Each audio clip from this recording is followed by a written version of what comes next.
Est-ce qu'on n'est pas, certes, mais est-ce que ce que vous traduisez pas là, est-ce que ça n'est pas aussi une rupture sur la notion ou un changement de la notion de famille, où on passerait de la notion de père à la notion de père PIR, c'est-à-dire de la famille verticale, à des formes communautaires ou de fratrie.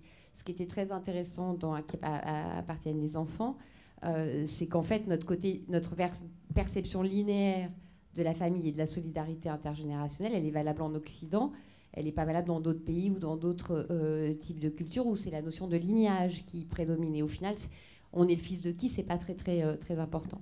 Qu'en pensez-vous, Madame Ségalen? C'est à moi, si j'ai bien compris. Pour 4 minutes, oui.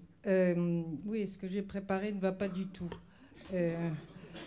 Je voudrais dire d'abord que dans tout ce que j'ai entendu, il y a d'abord une espèce de vision idéalisée d'un passé où les 3 générations vivaient ensemble tranquilles dans leur ferme et que la génération des 40 et 50 ans s'occupait des vieux jusqu'à leur mort. D'abord, leur mort arrivait beaucoup plus vite et donc ils n'avaient pas à supporter des vieillards interminablement prolongés par les soi-disant progrès de la médecine. Et deuxièmement, si je fais appel à des travaux ethnologiques que j'ai faits il y a longtemps, on avait rencontré toutes sortes de coutumes folkloriques, une en Bretagne, j'espère qu'il n'y a pas trop de Bretons parmi vous, je porte un nom breton, qui s'appelait le Mail Beniguet, le maillet béni, avec lequel, bien entendu, on ne prétendait pas qu'on donnait un coup sur la tête du vieillard pour le faire passer plus vite de vie à trépas. Ou encore, chez les Danois, il y avait des potions aussi qui avaient un nom que j'ai oublié, une potion magique aussi, qui permettait de se débarrasser assez rapidement des vieux qu'on avait en trop. Et ce qu'on trouve d'ailleurs dans d'autres sociétés, évidemment, de même qu'on se débarrasse des nouveau-nés quand il y en avait en trop dans les sociétés anciennes, on le sait bien. Donc je crois qu'il faudrait cesser d'idéaliser aussi le passé où toute la famille était un lieu merveilleux, où on s'entendait tellement bien. Ce que tout le monde sait, bien entendu, c'est cet allongement de l'âge qui transforme considérablement nos sociétés avec ce 3e âge et ce 4e âge et même ce 5e âge. Les propos de Louis Chauvel, que je connais bien et dont j'admire beaucoup les travaux, se placent d'un point de vue macroéconomique. Laissez-moi simplement citer 2 enquêtes auxquelles j'ai participé, l'une avec Claudine Athias-Donfus il y a quelques années. Je reconnais que notre enquête est un petit peu ancienne maintenant, mais enfin on avait travaillé sur 3 générations. Et effectivement, cette rupture générationnelle dont vous parliez, c'était clair, entre ceux qui avaient à l'époque 40-50 ans et leurs propres parents qui avaient connu la guerre quand ils avaient 20 ans eux-mêmes.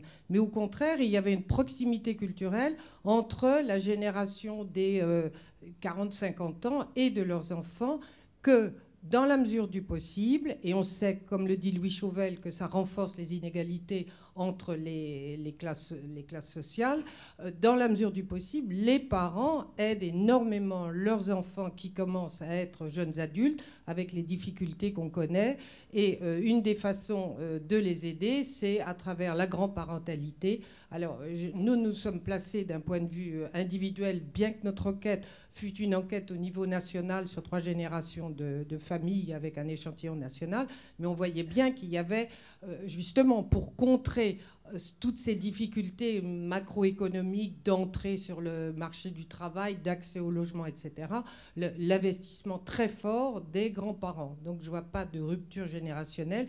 Et quand on parle de ces ruptures culturelles, il faut bien voir, enfin, il faudrait préciser vraiment quelles sont les tranches d'âge dont on parle. On peut dire qu'il y a une rupture culturelle d'une certaine façon quand vous parlez des pères, P-A-I-R-S. Moi, je parlerais beaucoup plus des mères aussi, M-A-I-R-S, c'est-à-dire les tranches d'âge des filles qui sont très ensemble, autour de, comme fashion victims et comme victimes de la mode et des musiques, etc.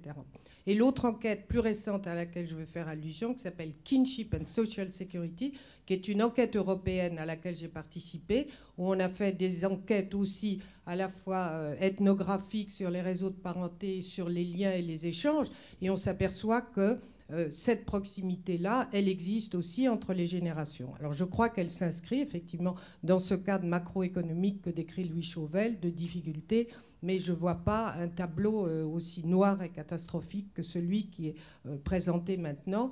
On est dans des nouvelles formes familiales. Je termine là-dessus. On sait tous très bien que la conjugalité est extrêmement fragile, mais au contraire, les familles maintenant sont fondées sur le lien de filiation. Les jeunes ne se marient plus, mais ils forment. On a dit, beaucoup ont dit que la famille était désinstitutionnalisée. Je ne le crois pas. Elle s'institutionnalise avec la naissance de l'enfant et donc en s'inscrivant effectivement dans une forme de filiation. C'est pas le lignage africain, je le reconnais, mais c'est tout de même une continuité qui existe. Voilà. C'était pas du tout ce que j'avais préparé.